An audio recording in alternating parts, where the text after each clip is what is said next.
سورہ طلاق کی ابتدا ہے۔ سورہ طلاق مدنی ہے، ہجرت کے بعد اس کا نزول ہوا۔ قرآن پاک کی ترتیب کے اعتبار سے اس کا نمبر 65 ہے، 65، اور نزول کے اعتبار سے اس کا نمبر 99 ہے، 99۔ اس میں 12 آیتیں ہیں اور 2 رکوع ہیں۔ اس سورہ مبارکہ میں چونکہ طلاق کے مسائل بیان کیے گئے ہیں، اکثر طلاق کے مسائل سورہ بقرہ میں بیان کیے گئے ہیں، کچھ مسائل یہاں پر بیان کیے گئے ہیں، اس مناسبت سے اسے سورہ طلاق کہتے ہیں۔ بسم اللہ الرحمن الرحیم، اللہ کے نام سے شروع جو بہت زیادہ مہربان نہایت رحم کرنے والا۔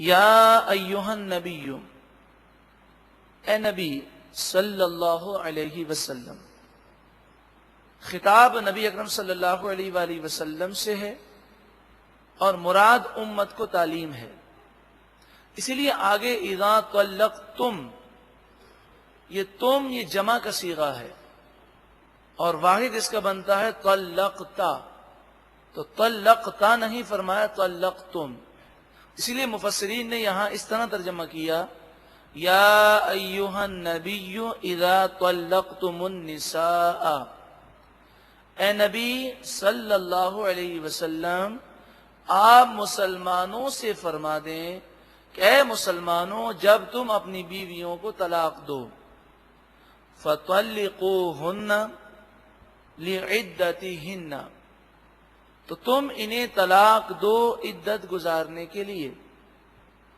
یعنی طلاق دینے میں لازمی یہ ہے کہ طلاق دی جائے طہر کے پیریڈ میں، یعنی جن ایام میں عورت نماز پڑھ سکتی ہے ان ایام میں طلاق دی جائے، اور ان ایام میں قربت نہ کی ہو اور صرف ایک ہی طلاق دے، پھر دوسری دینے کا ارادہ ہو تو یہ پاکی کے ایام گزر کر پھر وہ ایام شروع ہوں کہ جس میں نماز نہیں پڑھی جا سکتی، پھر اس کے بعد دوبارہ پاکی کے ایام آئیں تو پھر دوسری طلاق دی جا سکتی ہے۔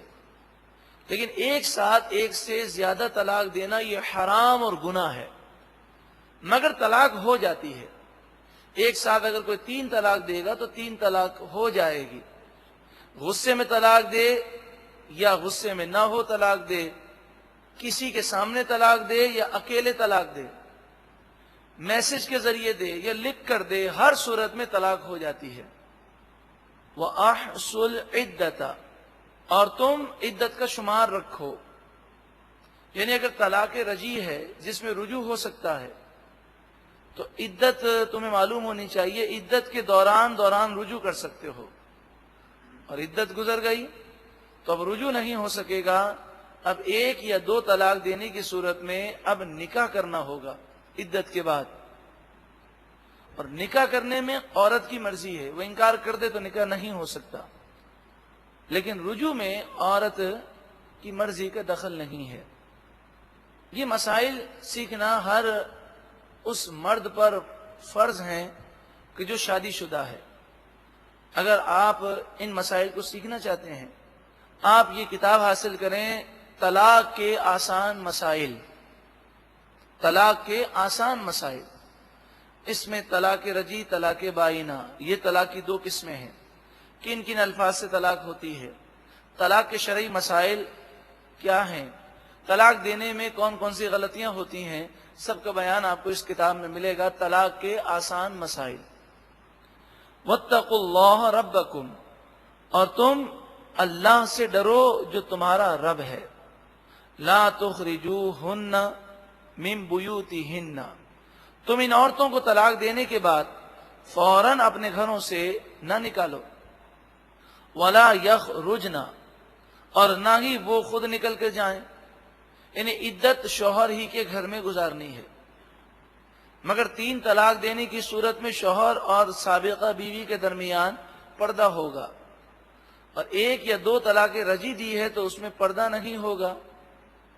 اگر گھر میں رہ کر جس طلاق کی صورت میں پردہ ہے اور پردہ کرنا مشکل ہو، یا وہ مرد جو ہے اس کے حالات درست نہ ہوں، تو شریعت نے اجازت دی ہے کہ عورت جو ہے وہ اپنے شوہر کے گھر عدت نہ گزارے، اپنے میکے چلی جائے اور وہاں عدت گزار لے۔ الا ان یاتین بفاحشۃ مبینہ، مگر یہ کہ وہ عورتیں کھلی بے حیائی کا کام کریں تو پھر انہیں گھر سے نکال دیا جائے گا۔ مثلا اس نے چوری کر لی تو ہاتھ کاٹنے کے لیے اس کو قاضی کی عدالت میں لے جانا پڑے گا، یا اگر اس عورت نے وہ کام کیا جس کی وجہ سے 100 کوڑے مارے جاتے ہیں یا سنسار کیا جاتا ہے، یہ کیونکہ شادی شدہ ہے، اگر اس نے ایسا کام کر لیا تو پھر اس کو سنسار کے لیے باہر لے جایا جائے گا۔ یا فرمایا بفاحشۃ مبینہ سے مراد یہ ہے کہ وہ عورت جو عدت گزار رہی ہے وہ گھر والوں کی اذیت کا باعث بنے اور وہ گالیاں بکتی ہو، اس طرح کے معاملات ہوں، شریعت نے اس بات کی اجازت دی ہے کہ اسے پھر شوہر اپنے گھر میں عدت نہ گزارنے دے بلکہ اس کو میکے بھیج دے۔ ایک طلاق ہو کہ 2 طلاقیں پڑی ہوں کہ 3 پڑی ہوں، سب میں حکم یہی ہے کہ عدت وہ اپنے شوہر کے گھر گزارے۔ مگر چونکہ یہ مسائل پیچیدہ ہیں اور ان مسائل کی گہرائی آپ کو یاد نہیں رہ سکتی، صرف اتنا سمجھ لیجئے کہ جب بھی ایسا معاملہ ہو تو کسی مستند مفتی سے مشورہ ضرور کر لیں کہ شرعی کیا حکم ہے۔ وَتِلْكَ حُدُودُ اللَّهِ، اور یہ اللہ کی حدیں ہیں۔ وَمَن يَتَعَدَّ حُدُودَ اللَّهِ، اور جو کوئی اللہ کی حدوں کو کراس کر جائے، فَقَدْ ظَلَمَ نَفْسَهُ، پس بے شک اس نے خود اپنی جان پر ظلم کیا۔ لا تدری لعل اللہ یحدث بعد ذلك امرا، تم نہیں جانتے، ہو سکتا ہے اللہ تعالیٰ اس کے بعد کوئی معاملہ آسان پیدا کر دے۔ جب یہ حکم آیا تو رجوع کی اجازت نہ تھی، صرف عدت کا حکم تھا۔ پھر اس آیت کے نازل ہونے کے بعد اللہ تعالیٰ نے رجوع کا حکم نازل کیا کہ 1 طلاق رجعی اور 2 طلاق رجعی میں عدت کے دوران شوہر رجوع کر سکتا ہے۔ طلاق رجعی کے معنی یہ ہے کہ شوہر نے کہا میں نے تجھے 1 طلاق دی، یا کہا میں نے تجھے 2 طلاقیں دیں۔ اس جملے کے ساتھ اگر طلاق دی ہے، 1 دی ہے یا 2 دی ہیں، اور وہ عورت عدت گزار رہی ہے، تو اس دوران وہ اگر یہ کہے کہ میں تجھے اپنے نکاح میں واپس لیتا ہوں، میں رجوع کرتا ہوں، تو دوبارہ وہ نکاح میں آ جائے گی، مگر 1 یا 2 طلاق تو ہو چکی ہے۔ اسے 3 طلاق کا اختیار تھا، اگر 1 دے چکا ہے تو اب 2 کا اختیار رہا، اور 2 دے چکا ہے تو اب 1 کا اختیار رہا، پھر عدت ختم ہو جائے گی۔ رجوع قول سے بھی ہوتا ہے اور فعل سے بھی ہوتا ہے۔ اس کے مسائل سیکھنے کے لیے بھی آپ باہر شریعت کتاب کا مطالعہ کیجئے، یا یہ کتاب کہ طلاق کے آسان مسائل، اس کا مطالعہ کیجئے۔ فَإِذَا بَلَغْنَ أَجَلَهُنَّ، پھر جب وہ عورتیں اپنی عدت کو پورا کرنے لگیں، فَأَمْسِكُوهُنَّ بِمَعْرُوفٍ، تو تم انہیں بھلائی کے ساتھ روک لو، یعنی رجوع کرنا چاہو تو ظلم کے لیے نہیں بلکہ حقوق ادا کرنے کے لیے رجوع کر لو۔ أَوْ فَارِقُوهُنَّ بِمَعْرُوفٍ، یا بھلائی کے ساتھ انہیں جدا کر دو، یعنی رجوع نہ کرو گے تو وہ عدت کے بعد تمہارے نکاح سے باہر ہو جائے گی۔ لیکن ایک غلط فہمی کا ازالہ کر دوں، لوگ سمجھتے ہیں 1 طلاق دی اور عدت گزر گئی اور رجوع نہ کیا تو 3 طلاقیں ہو جائیں گی، یہ بات غلط ہے۔ پھر سنیں، لوگ یہ کہتے ہیں کہ 1 طلاق دی اور 3 مہینے گزر گئے، عدت کا پیریڈ گزر گیا اور رجوع نہ کیا تو خود بخود 3 بن جائیں گی، یہ بات غلط ہے۔ ہاں یہ ضرور ہے کہ 1 طلاق دی اور عدت کے دوران رجوع نہ کیا تو عدت گزرنے کے بعد عورت نکاح سے باہر ہو جائے گی، اب دوبارہ رجوع نہیں ہو سکتا، صرف نکاح ہو سکتا ہے۔ لیکن نکاح میں مرد اور عورت دونوں کی رضامندی ضروری ہے۔ اگر عورت نکاح کرنے سے انکار کر دے تو وہ آزاد ہے، وہ کسی بھی مرد سے چاہے نکاح کر سکتی ہے۔ کوئی ضروری نہیں کہ 3 طلاقیں ہو جائیں تبھی وہ دوسرے مرد سے نکاح کر سکتی ہے۔ اگر 1 طلاق دی یا 2 دی، عدت گزر گئی، شوہر نے رجوع نہ کیا، تو اب عورت آزاد ہے، وہ چاہے تو اسی سے دوبارہ نکاح کرے، چاہے کسی مرد سے کرے، شریعت میں اس کے اوپر کوئی پابندی نہیں ہے۔ اس لیے اگر بالفرض ایسے حالات پیدا ہو جائیں کہ طلاق دینا ضروری ہو تو صرف ایک طلاق دیں، ایک سے اوپر نہ دیں، پھر عدت کے دوران رجوع کرنا چاہیں تو کر لیں، اور رجوع نہیں کر سکتے تو عدت گزرنے دیں۔ پھر عدت کے بعد اگر صلح ہو جائے تو نکاح ہو سکتا ہے، اور صلح نہ ہو تو وہ عورت جہاں چاہے نکاح کر سکتی ہے۔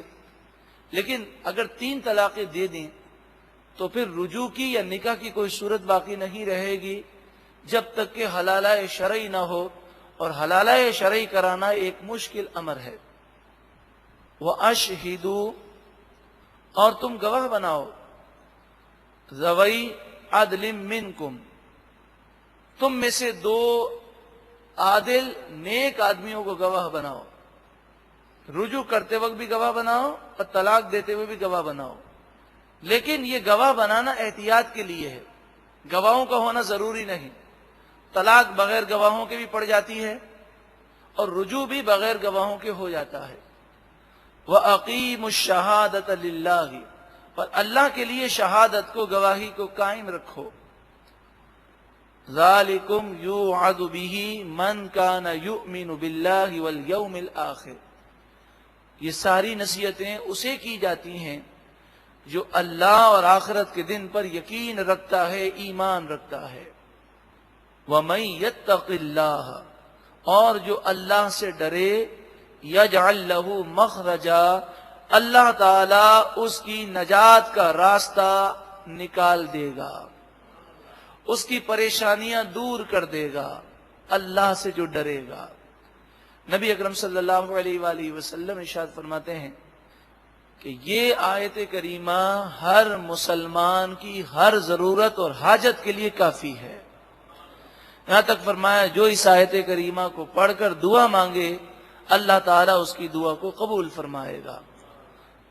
اس آیت کریمہ کا آغاز یہاں سے ہوتا ہے، وَمَن يَتَّقِ اللَّهَ يَجْعَلْ لَهُ مَخْرَجًا، جو اللہ سے ڈرے اللہ تعالیٰ اس کو مشکل سے نجات کا راستہ ظاہر فرماتا ہے، اسے مشکل سے نجات دیتا ہے۔ وَيَرْزُقْهُ مِنْ حَيْثُ لَا يَحْتَسِبُ، اور اللہ تعالیٰ تقوی اور پرہیزگاری اختیار کرنے والے کو، اللہ سے ڈرنے والے کو یہ فضائل اور برکتیں ملتی ہیں کہ فرمایا اللہ تعالیٰ اسے وہاں سے روزی دے گا جہاں سے اس کا گمان بھی نہیں ہوگا۔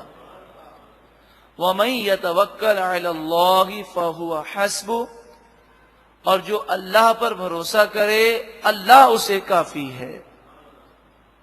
ان اللہ بالغ امرہ، بے شک اللہ تعالی اپنے کام کو خوب کرنے والا ہے، وہ ضرور اپنے کام کو پورا کرنے والا ہے، کوئی اسے روک نہیں سکتا۔ قد جعل اللہ لکل شیء قدرا، بے شک اللہ تعالی نے ہر چیز کے لیے ایک وقت مقرر کیا، ہر ایک کی زندگی کا ایک وقت ہے، اس پر زندگی ختم ہو جائے گی۔ روزی کے جو لمحات ہیں، جو تنگی وغیرہ ہے، اس کا بھی ایک وقت ہے۔ حرام کی طرف نہ جاؤ، وہ ایک وقت ہے، ان قریب تمہاری تنگ دستی دور ہو جائے گی، جو روزی لکھی ہے وہ ضرور ملے گی۔ یہ آیت کریمہ اتنا حصہ اسے پڑھ کر اللہ کی بارگاہ میں دعا کریں۔ جب نبی اکرم صلی اللہ علیہ وآلہ وسلم نے یہ فرما دیا کہ ہر مسلمان کی ہر ضرورت اور حاجت کے لیے یہ آیت کافی ہے، تو اب ہمیں اس پر یقین رکھنا چاہیے۔ کوئی اس کا وقت مخصوص نہیں، جب چاہیں پڑھیں، جب پریشان ہوں۔ سورہ طلاق کی آیت نمبر 2 اور 3۔ حضرت عوف بن مالک رضی اللہ تعالی عنہ نبی اکرم صلی اللہ علیہ وآلہ وسلم کی خدمت میں حاضر ہوئے اور عرض گزار ہوئے، یا رسول اللہ صلی اللہ علیہ وآلہ وسلم، میں بوڑھا ہو چکا ہوں، میرا ایک ہی بیٹا کمانے والا تھا، اسے دشمنوں نے گرفتار کر لیا ہے، وہ دشمن کی قید میں ہے، اور یہاں ہمارا یہ عالم ہے کہ فاقوں پر فاقے گزر رہے ہیں، کھانے کے لیے نہیں ہے۔ آقا دو جہاں صلی اللہ علیہ وآلہ وسلم سے وہ مزید کہتے ہیں یا رسول اللہ صلی اللہ علیہ وسلم گھر میں ہم بوڑھے میاں بیوی ہیں، اس کے علاوہ اور کوئی نہیں ہے۔ نبی اکرم صلی اللہ علیہ وآلہ وسلم نے ارشاد فرمایا، اے عوف بن مالک، تم اللہ سے ڈرو اور کثرت سے اس کا ذکر کرو اور کثرت سے لا حول ولا قوت الا باللہ العلی العظیم پڑھو۔ وہ کہتے ہیں میں اپنے گھر گیا اور اپنی بیوی سے جا کر میں نے یہ ساری باتیں بتائیں، تو وہ اور میں دونوں بیٹھ گئے اور ہم اللہ تبارک و تعالی سے دعائیں کرنے لگے اور لا حول ولا قوت الا باللہ العلی العظیم کی کثرت کی، مزید اللہ کا خوف اور تقوی و پرہیزگاری کو اپنے دلوں میں پیدا کیا۔ کہتے ہیں چند دنوں کے بعد دروازے پر دستک ہوئی، جو انہوں نے دروازہ کھولا تو ان کا لخت جگر ان کے سامنے تھا، اور نہ صرف یہ دشمن کی قید سے آزاد ہو گئے تھے بلکہ اللہ تعالیٰ نے انہیں اتنا مال دیا کہ 4000 بکریاں لے کر آئے تھے۔ اس پر یہ آیت کریمہ نازل ہوئی کہ جو اللہ سے ڈرتا ہے اللہ تعالیٰ اس کی مشکل کو دور کرنے کا راستہ اسے دکھاتا ہے، مشکل سے نجات کا راستہ اسے دکھاتا ہے، اس کے لیے مشکل سے نجات کا ذریعہ بنا دیتا ہے اور اسے وہاں سے روزی دیتا ہے جہاں سے اس کا گمان بھی نہیں ہوتا۔ اور جو اللہ پر بھروسہ کرتا ہے اللہ اس کے لیے کافی ہے۔ بے شک اللہ تعالیٰ اپنے کام کو ضرور پورا کرنے والا ہے اور اللہ تعالیٰ نے ہر چیز کے لیے ایک وقت مقرر کیا ہے۔ اللہ تبارک و تعالی ہمیں بھی اس آیت کریمہ پر عمل کی توفیق عطا فرمائے۔ واللائی یئسن من المحیض من نسائکم، سورہ بقرہ میں اس بات کا بیان تھا کہ جو عورت طلاق یافتہ ہو اس کی عدت 3 حیض ہے، یعنی 3 پیریڈز گزر جائیں۔ وہ ایام جن میں عورت نماز نہیں پڑھ سکتی، یہ ایام 3 مرتبہ گزر جائیں، ایک دفعہ گزر جائیں پھر وہ پاک ہو جائے، پھر دوسری دفعہ گزر جائیں، اس طرح 3 مرتبہ گزر جائیں تو اس عورت کی عدت پوری ہو جاتی ہے۔ اب یہاں یہ بیان کیا جا رہا ہے وہ عورتیں کہ جو حیض سے مایوس ہیں، یعنی ان کی عمر اس قدر بڑی ہو گئی ہے 55 سال 60 سال کہ ان پر یہ پیریڈ نہیں آتا۔ انہیں تب تم، اگر تم شک کرو یعنی اگر تمہیں ان کی عدت معلوم نہیں تو سن لو، فعدتہن 3 اشہر، تو ان کی عدت 3 اسلامی مہینے ہے۔ واللائی لم یحدن، اور ان عورتوں کی بھی عدت 3 مہینے ہے جنہیں حیض نہیں آتا، یا تو عمر چھوٹی ہونے کی وجہ سے یا پھر وہ بالغ تو ہو گئیں مگر ابھی یہ معاملات ان کے لیے شروع نہیں ہوئے، انہیں اگر طلاق ہو جائے تو ان کی بھی عدت 3 مہینے ہے۔ وَأُولَاتُ الْأَحْمَالِ أَجَلُهُنَّ أَن يَضَعْنَ حَمْلَهُنَّ، اور وہ طلاق شدہ عورتیں جو حاملہ ہوں، جو امید سے ہوں، ان کی عدت بچے کی پیدائش تک ہے، وضع حمل تک ہے، چاہے اس میں 1 مہینہ باقی ہو چاہے 9 مہینے باقی ہوں، ان کی عدت بچے کی ولادت تک ہے۔ اسی طرح کسی کے شوہر کا انتقال ہو جائے تو قرآن پاک سورہ بقرہ میں بیوہ کی عدت 4 مہینے اور 10 دن مقرر کی گئی، لیکن وہاں اس بیوہ سے مراد وہ بیوہ ہے کہ جو امید سے نہ ہو، اور جو بیوہ امید سے ہو تو اس کی عدت بچے کی ولادت تک ہے۔ وَمَن يَتَّقِ اللَّهَ يَجْعَل لَّهُ مِنْ أَمْرِهِ يُسْرًا، اور جو اللہ سے ڈرتا ہے اللہ تعالیٰ اس کے لیے اس کا کام آسان کر دیتا ہے۔ ذَلِكَ أَمْرُ اللَّهِ، یہ اللہ کا حکم ہے، أَنزَلَهُ إِلَيْكُمْ، اللہ تعالیٰ نے تمہاری طرف اس کو نازل کیا۔ وَمَن يَتَّقِ اللَّهَ، اور جو اللہ سے ڈرتا ہے، بار بار اللہ سے ڈرنے کا ذکر ہے، اس کی معنی کیا ہے؟ اللہ کا خوف اس قدر پیدا ہو جائے کہ بندہ گناہ کے قریب نہ جا سکے، گناہ کرنے لگے تو وہ لرز جائے اور وہ سوچے میرا رب مجھے دیکھ رہا ہے، وہ عذاب دینے پر قادر ہے۔ ابھی اور اسی وقت چاہے تو وہ میری گرفت کر سکتا ہے. جب یہ کیفیات پیدا ہوں تو ہم کہیں گے اس کے دل میں اللہ کا خوف پیدا ہو گیا. وَمَن يَتَّقِ اللَّهَ، اور جو اللہ سے ڈرے، يُكَفِّرْ عَنْهُ سَيِّئَاتِهِ، اللہ تعالیٰ اس کے گناہوں کو مٹا دے گا. وَيُعْظِمْ لَهُ أَجْرًا، اور اس کے لیے اس کے اجر کو خوب بڑھا دے گا. اسکنوہن، تم ان عورتوں کو جنہیں طلاق دے چکے ان کو رکھو، من حیث سکنتم، جس طرح تم رہتے ہو، یعنی عدت گزارنے کے لیے ایسی جگہ دو جیسی جگہ میں تم رہتے ہو، انہیں سکون اور چین کے ساتھ عدت گزارنے دو. میوں وجدکم، تمہاری طاقت کے مطابق، جتنی تمہاری طاقت ہو. اب طلاق دینے کے بعد وہ عورت عدت گزار رہی ہے تو رہائش اور اس کا خرچہ تم اپنی طاقت کے مطابق دو. وَلَا تُضَارُّوهُنَّ، اور تم ان عورتوں کو تکلیف نہ دو. لِتُضَيِّقُوا عَلَيْهِنَّ، تاکہ تم انہیں تنگ کرو اور پریشان کرو، پھر یہ تنگ اور پریشان ہو کر یہ چھوڑ کر چلی جائیں. ایسا نہ کرنا. ہمارے معاشرے میں طلاق کے بعد عدت تو عام طور پر شوہر اپنے گھر میں گزارنے نہیں دیتے، یا خواتین گزارتی نہیں، وہ فوراً چلی جاتی ہیں. لیکن جب شوہر کا انتقال ہو جاتا ہے تو بیوہ عدت عام طور پر شوہر ہی کے گھر پر گزارتی ہے. لیکن اب ہمارے معاشرے میں یہ ظلم بھی ہونے لگا کہ بیوہ کو وراثت اور جائیداد سے محروم کرنے کے لیے اسے اتنا تنگ کیا جاتا ہے. بعض اس مرد کی خواتین رشتہ دار، چاہے اس کی ماں ہو، چاہے اس کی بہن ہو، چاہے اس کی دیگر رشتہ دار عورتیں ہوں، بسا اوقات وہ اس قدر ظلم اور ستم وہ کرتی ہیں، اتنا تنگ کرتی ہیں کہ وہ بیوہ پریشان ہو کر اگر وہاں پر عدت گزارے تو وہ نفسیاتی مریض بن جائے. تو اگر واقعی ایسے حالات ہوں تو شریعت نے اس بات کی اجازت دی ہے کہ وہ وہاں سے عدت گزار رہی ہے تو وہاں سے وہ پھر اپنے میکے آ سکتی ہے. مگر ایسے لوگ ایسا کیوں کرتے ہیں؟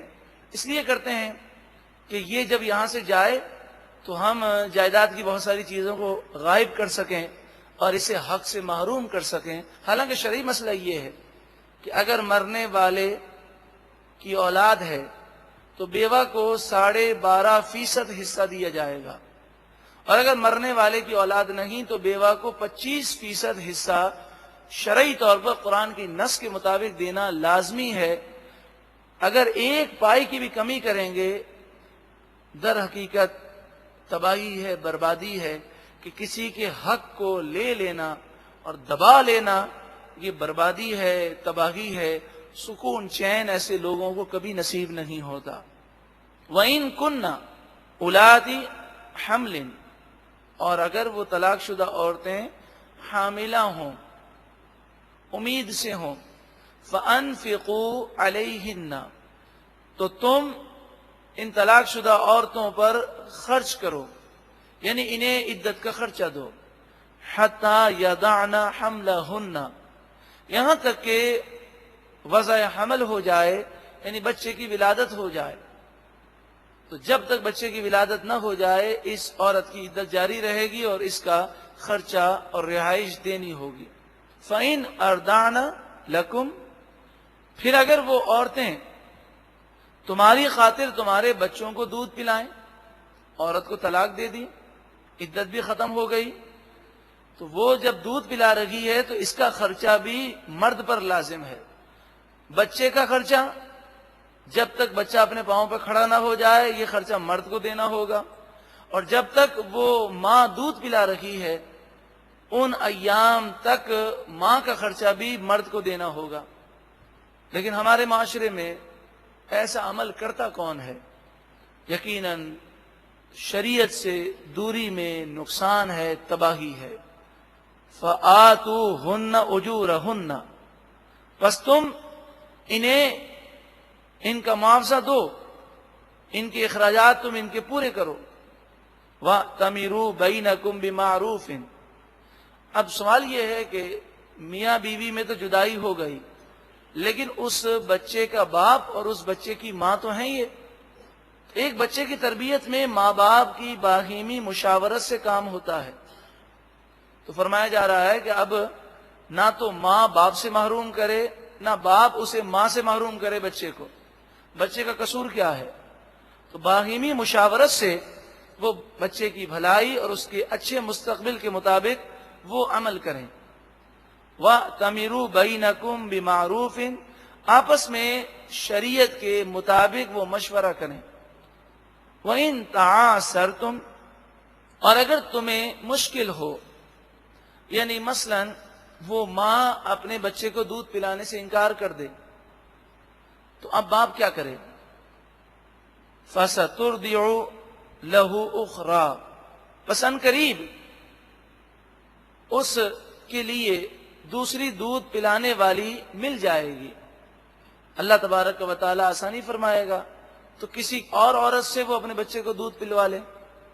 لِيُنْفِقْ ذُو سَعَةٍ مِّن سَعَتِهِ، اور مالدار اپنی طاقت کے مطابق خرچہ دے. عدت کے مسائل ہیں یا دودھ پلانے میں خرچہ دینے کے مسائل ہیں تو اس میں مرد کی طاقت دیکھی جائے گی کہ مرد اپنی طاقت کے مطابق مناسب اخراجات دے.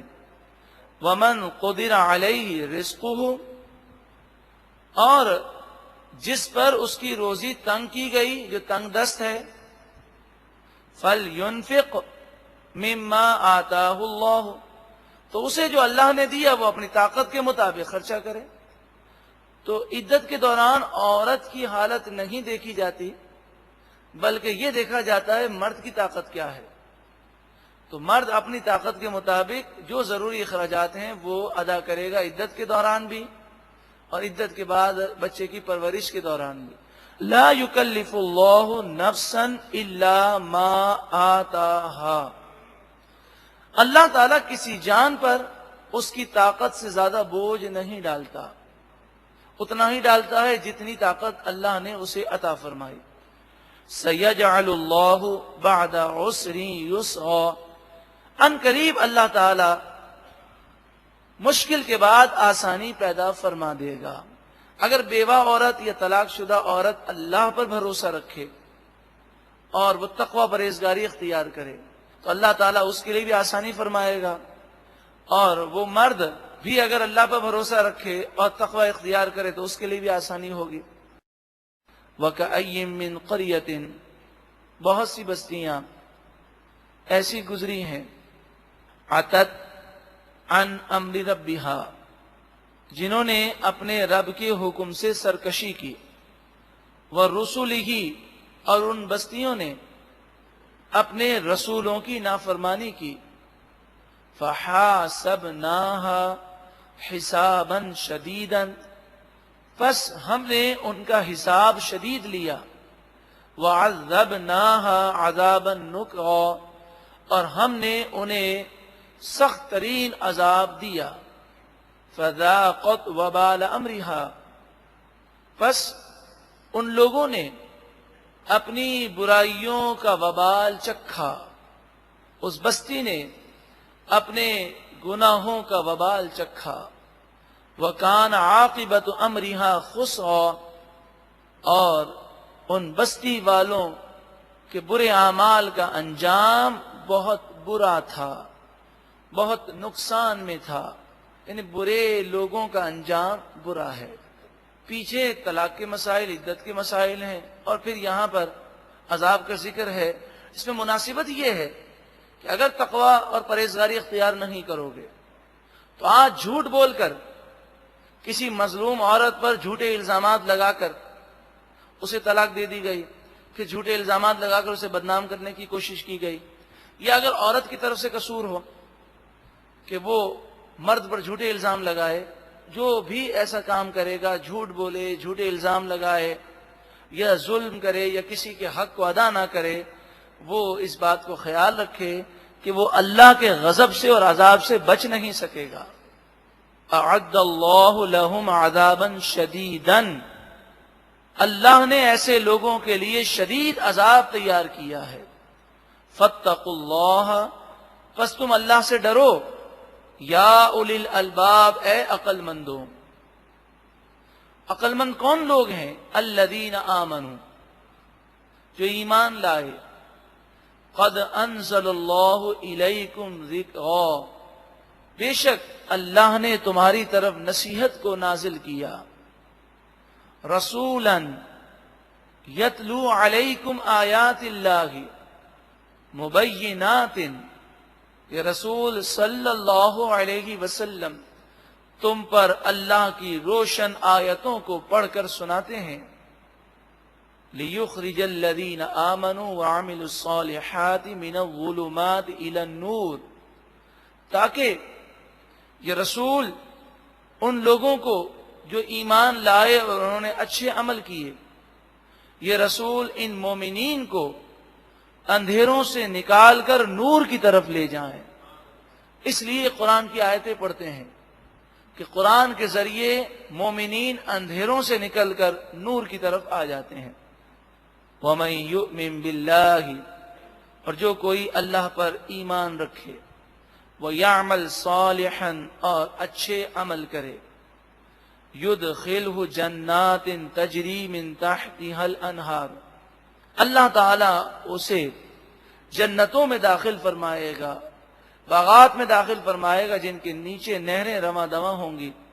خالدین فیہا ابدا، ہمیشہ ہمیشہ ان باغات میں، جنتوں میں وہ رہیں گے. قد احسن اللہ لہ رزقا، بے شک اللہ نے اس شخص کے لیے، اس مومن کے لیے، مومن صالح کے لیے، اللہ رب العالمین نے بہت اچھی روزی پیدا فرمائی. بے شمار نعمتیں اور بے شمار برکتیں اور رحمتیں جنت میں ہیں. اللہ الذی خلق 7 سماوات، اللہ نے 7 آسمان پیدا کیے.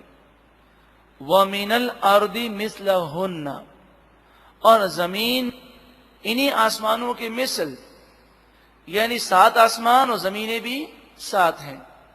مثلہن، آسمانوں کی مثل ہیں، یعنی وہ بھی کتنی ہیں؟ 7. یتنزل الامر بینہن، آسمان و زمین کے درمیان اللہ کا حکم نازل ہوتا ہے، بارشیں نازل ہوتی ہیں، فرشتے اترتے ہیں، روزی اترتی ہے. لتعلموا ان اللہ علی کل شیء قدیر، تاکہ تم جان لو بے شک اللہ تعالی ہر چاہت پر قادر ہے.